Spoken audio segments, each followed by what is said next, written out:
Ben adjusted his scanner as he walked slowly through the dry, cracked surface of Droska 7. The wind blew dust across the rocks, and his boots left deep prints in the red soil. This planet had been abandoned after a war long ago, but sometimes he found valuable tech left behind. Salvaging was his life now. Quiet. Simple. Just him in the silence then. The scanner beeped. He stopped and looked down. Life form detected.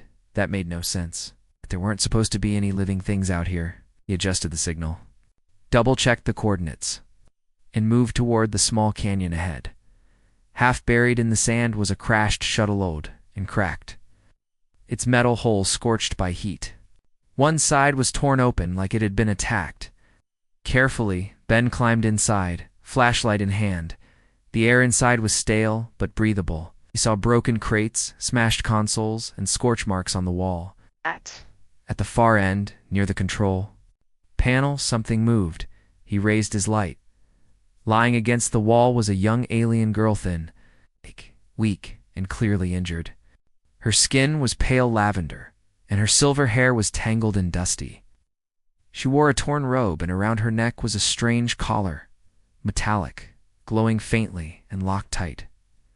Ben dropped to one knee. "Hey, can you hear me?" he asked. Softly, her eyes opened, slowly bright violet but tired. She tried to speak, but her voice came out as a whisper. "Help me." Without thinking, Ben took out his small toolkit and scanned the collar. It wasn't just a piece of jewelry, it was a control device, some kind of energy limiter, maybe worse. It looked like it had been placed there on purpose. Ben narrowed his eyes. "Oh, someone did this to you?" She nodded weakly. "I'm getting it off," he said. "No." "You mustn't." But Ben was already working. The collar had a tiny interface port, old style. He used a bypass tool and a pulse key, and within seconds, the collar clicked and fell into his hand. The alien girl gasped. Like a chain had been broken. She looked up at Ben with wide eyes. But now something was different. She wasn't just surprised, she was shocked, staring at him like he'd just said something impossible. "Removed it?" she whispered. "I had to," Ben said, shrugging. "You were suffering." She looked down, touched her bare neck, and then looked back at him. Her voice trembled. "You don't know what you've done?" Ben frowned. "Saved you. That's all." "No," she said slowly. "On my world, when a collar like that is removed by another's hand, by choice." She stopped, closed her eyes, took a breath. "It means you've claimed me. You're now my bonded one, my husband." Ben blinked. "What?" The silence between them stretched for a long moment. Finally, he chuckled nervously. "You're joking, right?" She shook her head, serious. "It is law, ancient law, very old, but still binding." Ben stood up, trying to make sense of it. He hadn't done anything romantic. He hadn't even known her name. It just helped. "I didn't mean to," he began. She nodded. "I know, but intention does not matter. We're now marked by the act." Ben rubbed the back of his neck.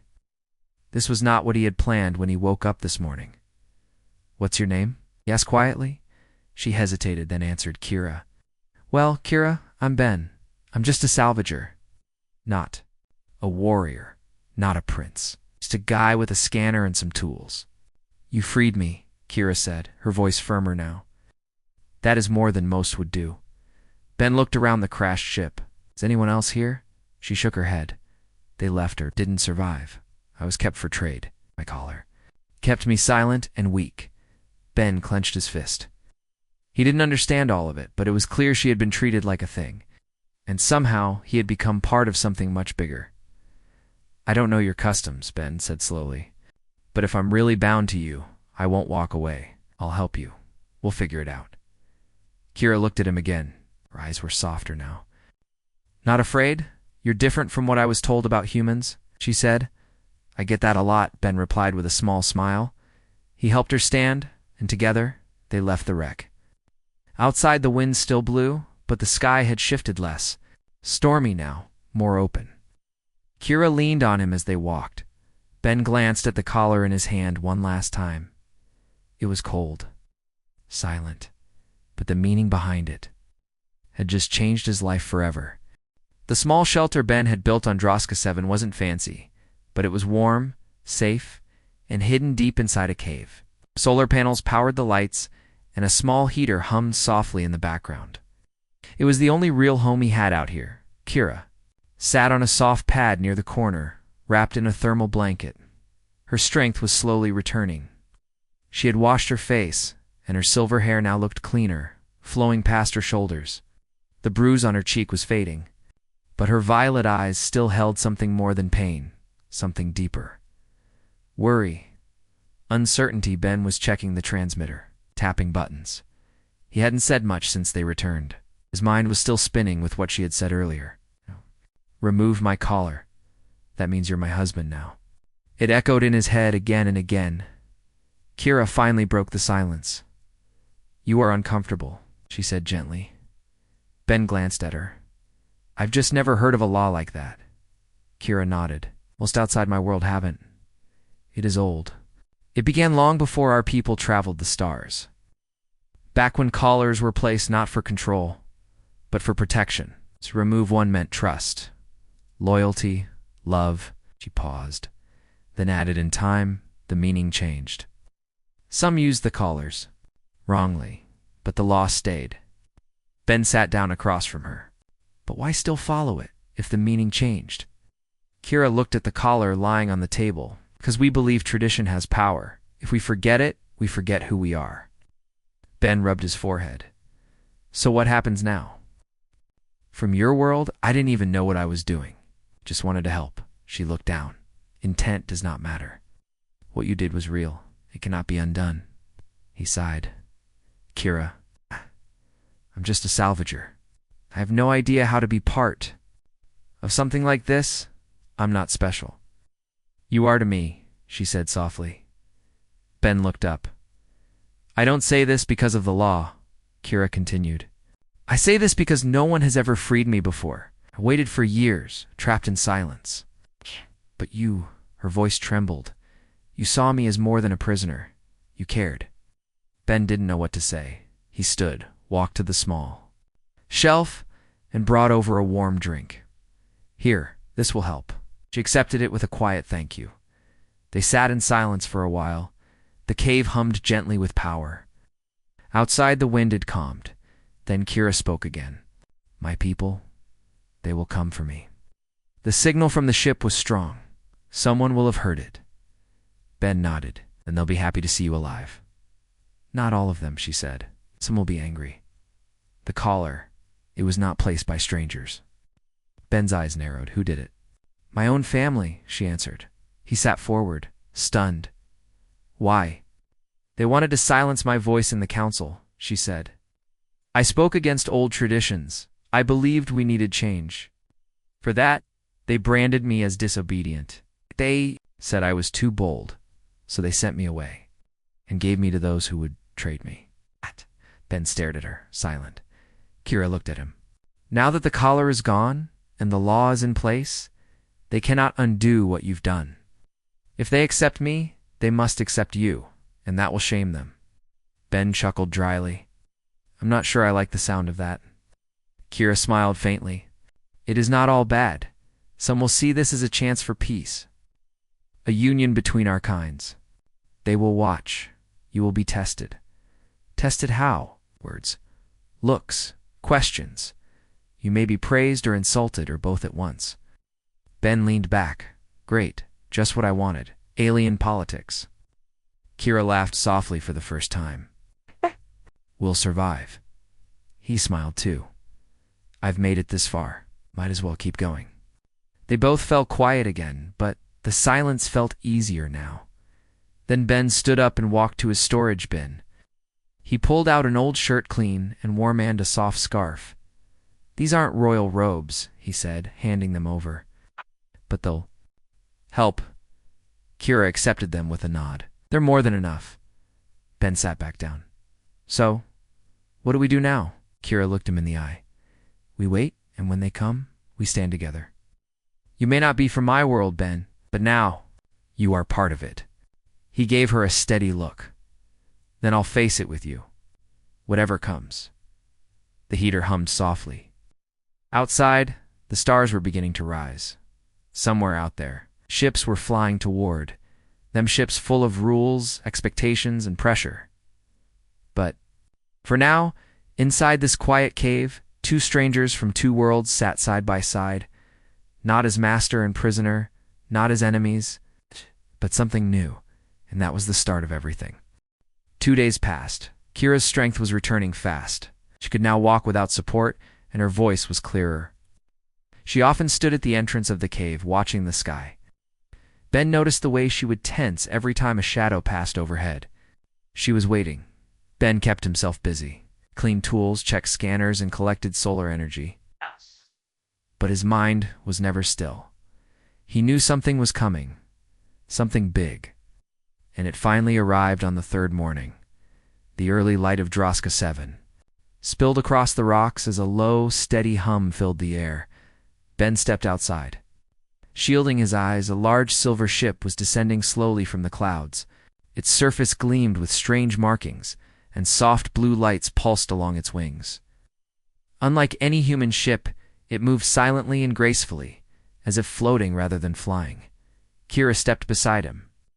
Her face was calm, but her eyes were serious. "They have come," she said. "Are they here to take you?" Ben asked. "Yes, but they will take you too." Ben blinked. "Me." "You removed the collar. You are now part of my story. They will want to see the one who changed the law without even knowing it." The ship landed gently on the rocks near the cliff edge. A ramp extended, and 3 tall figures in dark silver robes stepped out. Their skin was like Karaspel, with a soft glow but older. Their eyes were sharp, looked like scholars, not soldiers. Kira straightened her posture and walked forward. Ben followed, uncertain but calm. One of the robed figures spoke. "First, Kira of House Velen, we received the distress signal." "You are alive." "I am," she replied, "thanks to him." All 3 turned their gaze to Ben. He gave a small wave. "Hi." The leader looked him over. "You are the human." "Yes, name's Ben. I found her ship, freed her, and brought her here." "You removed the collar?" Ben hesitated. "Yeah, I didn't know what it meant at the time. You do now." "Yes, and I still don't regret it." There was a pause. Then the second envoy spoke. "He speaks directly. That is rare." "He also acted without fear," Kira said firmly. "Without reward. He did not ask who I was. He simply helped." The first envoy nodded slowly. "Ancient law binds those who remove the collar by their own hand. But this situation is unusual. He is not of our kind." "That changes nothing," Kira replied. "The law does not name species. It's only the act." Ben listened quietly. This wasn't his world, but he respected how calmly Kira spoke. She wasn't afraid anymore. She was standing tall. The third envoy stepped forward. "We will take you both to the High Council," she said. "There your bond will be examined." "It will be tested," Ben raised an eyebrow. "Tested how?" "You'll answer questions. Face challenges. Prove your intentions. If the council accepts you, the bond becomes permanent, and if they don't?" Ben asked. "You may be separated," the envoy said, "but Kira's honor will suffer. She may be punished for allowing an outsider to claim her." Ben's jaw tightened. "That's not fair." "No," the envoy said softly. "It is tradition." Ben looked at Kira. "I'm not leaving you to face this alone." She nodded, her voice low. "I knew you'd say that." The envoy stepped aside and motioned toward the ship. Ben and Kira followed. Inside the ship, everything was smooth and quiet. The walls glowed gently and soft music played in the background. It wasn't like any human ship Ben had seen, no. Sharp corners, no loud engines, just peace. They were shown to a private chamber with soft seats and clear walls that let them see the stars outside. Food and water were brought, though Ben barely touched his plate. Kira sat beside him, watching the stars. "This is the path I feared," she said quietly, "but also the one I hoped for." Ben looked at her. "What do you mean?" for years. I wanted someone to see me as more than a title, more than a symbol, and now someone has. Someone who didn't even know what I was. Ben smiled slightly. I just saw someone who needed help. Kira turned to him. That's why it matters. A soft chime rang through the room. The ship had left Droska 7's orbit and now floated in open space, heading toward Kira's homeworld. Ben looked out the window. So, what should I expect when we get there? Kira thought for a moment. Questions, attention, doubt. Some will want to challenge the bond. Others may try to test you, or me, or both. Ben nodded. Let them. I didn't ask for this, but I won't walk away from it either. You are strong, Ben, Kira said softly. But strength is not just muscle or speed. It is kindness, too. Patience, will. He gave a short laugh. That's the first time anyone's called me strong like that, she smiled. Then it's long overdue. As the stars passed by their window, Ben realized something. He wasn't just helping Kira anymore. He was stepping into a story far bigger than anything he had imagined. He didn't know what would come next, but whatever it was, he'd face it by her side. The ship landed on Valara, Kira's homeworld, just as the golden sun rose behind its crystal blue mountains. Everything about the planet looked calm and beautiful. Tall silver towers, floating bridges, smooth stone streets, and gardens full of soft-colored trees. But Ben could feel the tension as soon as the ship touched the landing platform. Kira stood beside him in clean ceremonial robes, deep violet with silver lines. Her long hair was braided now, with a small glowing crystal pinned near her ear. Ben had also been dressed in something formal. The robe felt strange to him, too smooth, too quiet, but Kira said it would help show respect. Even so, he felt like everyone was staring at him the moment they stepped outside, and they were alien officials. Guards and noble-looking citizens watched silently as Kira and Ben walked across the platform. Most had unreadable faces. Some whispered to each other. A few looked angry. Only a handful looked curious. Ben leaned close to her. Are they always this quiet? They are trying to decide if they should bow or judge, Kira said calmly. A large floating carriage arrived. Inside waited someone important, Lady Virel, Kira's aunt and one of the High Council leaders. Her skin was slightly darker than Kira's, and her silver hair was tied into a sharp crown. Her eyes were cold, watching Ben like a puzzle she didn't like. So, she said without greeting, this is the human. Kira bowed slightly. Yes. Aunt, this is Ben. He saved me. Lady Virel looked at Ben. You removed her collar. I did, Ben answered firmly. Do you even understand what that means? I do now. She narrowed her eyes. Do you still stand beside her? Do, Ben said, because no one deserves to be treated like property. It's not on Earth. Not here. A few nearby nobles gasped quietly. Kira kept her face calm, but inside, she felt proud. Ben hadn't changed his tone, not even in front of royalty. Lady Virel motioned to the guards. Come. The council awaits. Let us see if this bond is real or just a foolish accident. The council hall was large and round, with soft blue lights running along the floor. 12 council members sat in a circle of floating chairs. The room felt quiet but full of pressure, like standing in the eye of a storm. Ben and Kira stood in the center. An older counselor, Eldon, spoke first. Kira Velen, do you confirm that your collar was removed by this human, and by his own choice? Do, she answered clearly. And you, Ben of Earth? Eldon continued. Do you accept the responsibility that comes with such an act under our law? Ben nodded. Yes. Even if I didn't know the law before, I do now. I won't run from it. Another counselor, a woman named Salith, frowned. This tradition is old, almost forgotten, and it has power. If we honor this bond, we must honor him. A few counselors shifted uncomfortably. Why should we accept a human into our noble house? One asked. He is not noble by blood, another said. He is a salvager. But he is brave, Kira said suddenly, stepping forward. He saved me without asking who I was, gave me shelter. He removed the collar, knowing nothing of our law, but now that he knows, he does not walk away. Is that not honor? Ben looked around the room. I didn't come here to cause trouble. But I also didn't expect to meet someone like Kira.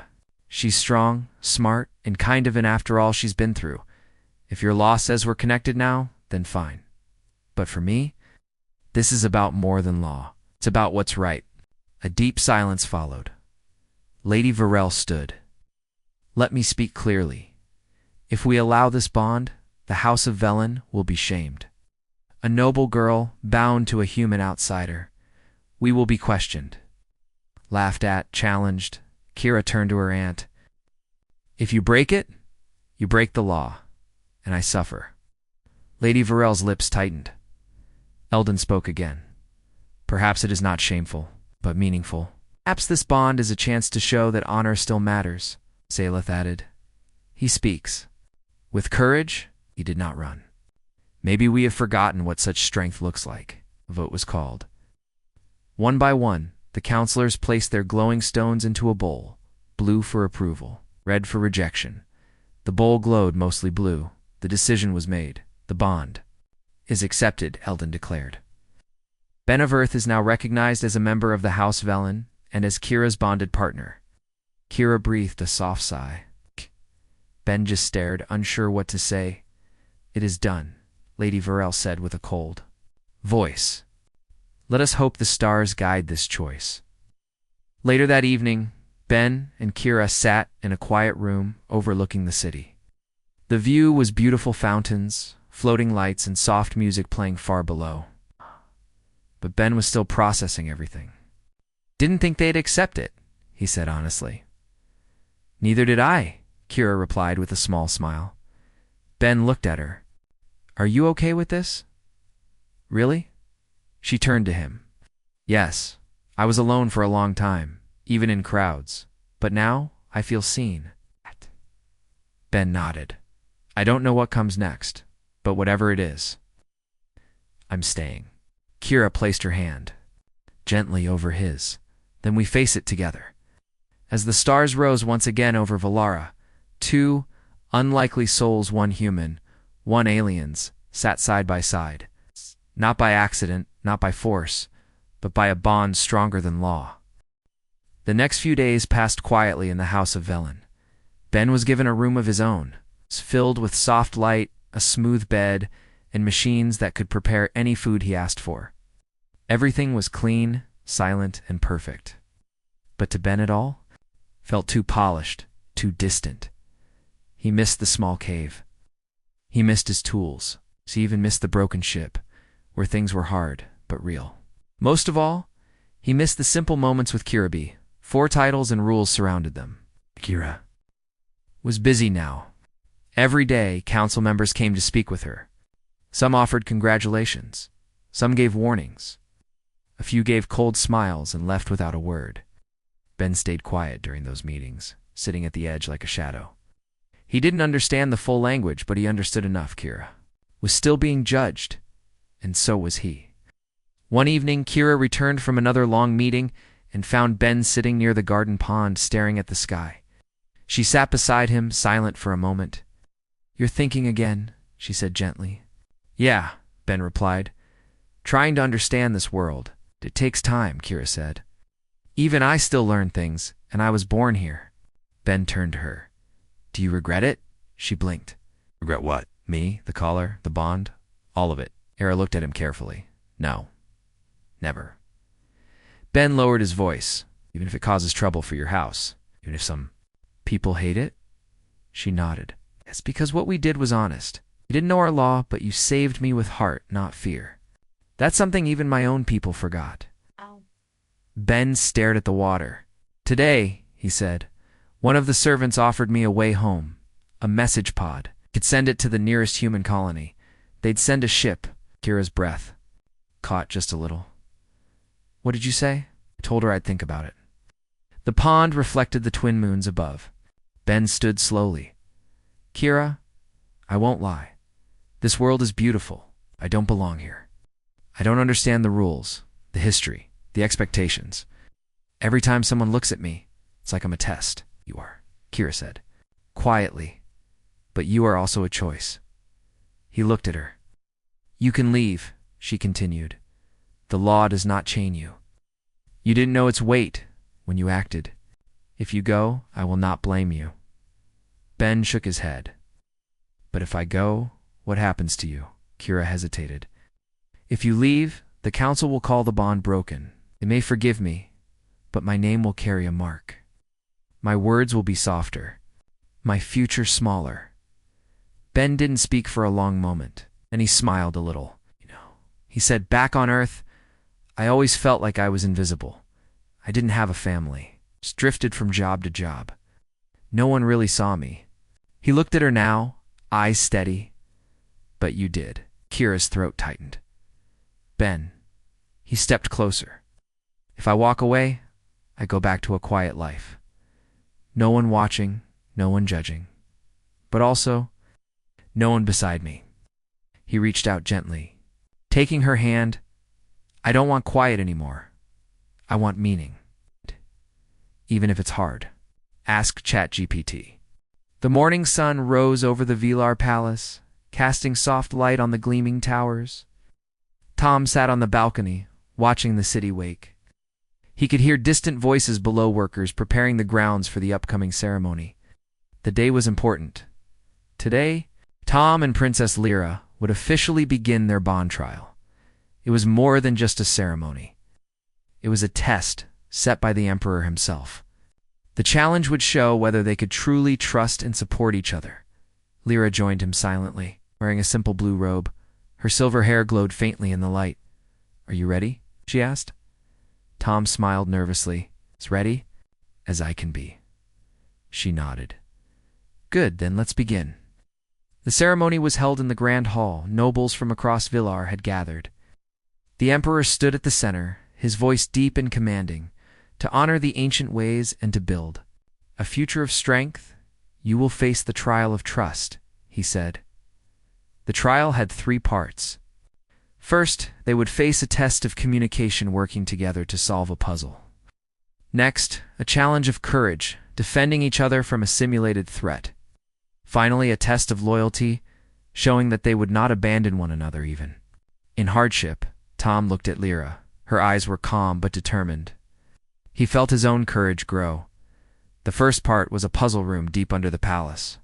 The walls were made of shimmering stone, with symbols and levers. They had to unlock the door to the next chamber by arranging the symbols correctly. Lyra studied the stones, tracing her fingers over them. I think the pattern matches the stars of our home constellation, she said. Tom nodded. On Earth, we do something similar with our constellations. Maybe it's about recognizing shared patterns. Working together, they moved the stones, aligning symbols with matching stars. The door rumbled open. They smiled, small but real. The second part was a simulated battle in the training grounds. Lyra and Tom stood back to back as holographic enemies appeared. The simulation tested their reflexes and trust. They had to protect each other without seeing what the other faced. Tom blocked a strike from the right. While Lyra parried from the left, they moved smoothly. Their actions synced. The simulation ended with applause from the trainers. Lyra looked at Tom with respect. You fought well. You too, Tom replied. The final test was a story. They were told of a situation where one would have to choose between saving the other or protecting the kingdom. The question was, what would they choose? Tom thought carefully. I would protect her, because if we lose trust, we lose everything. Lyra nodded slowly, and I would protect him because he represents hope. The Emperor smiled. Your answers show understanding. After the trial, they walked through the palace gardens. The air smelled of blooming flowers and fresh leaves. Lyra looked at Tom. I admit I was unsure at first. Tom smiled. Me too, but now, she said. Now I see a future where we choose each other not because of duty, but because of trust. She reached for his hand.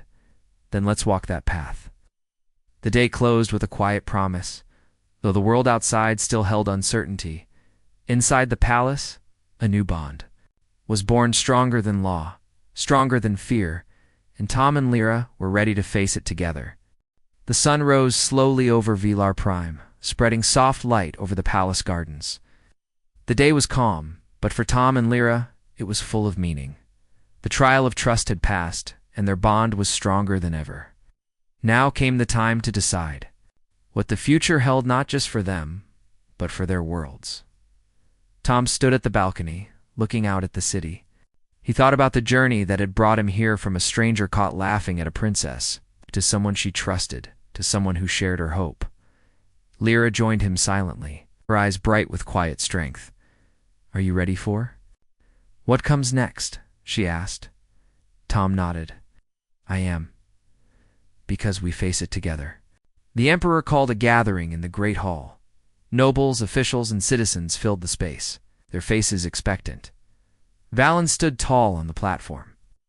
"Today we witness the choice of our future." He gestured toward Tom and Lyra. Through trial and challenge, they have shown unity. Together, they represent a new path, a path where old fears give way to understanding. Tom stepped forward, feeling the weight of the moment. Lyra's hand found his, steadying him. Valen continued, "Their union is no longer only law. It is a symbol of hope and peace." The crowd murmured, some nodding, some still cautious. After the ceremony, Tom and Lyra walked through the gardens. The trees whispered in the gentle breeze. "We will face challenges," Lyra said softly, "but we will face them as one." Tom smiled. "I never thought I'd find a home among the stars. But with you, I do." She stopped and looked at him. "You changed me. You showed me the strength of choice. You showed me the strength of honor." Their eyes met, and in that moment, a quiet promise was made. Weeks passed and their lives settled into a new rhythm.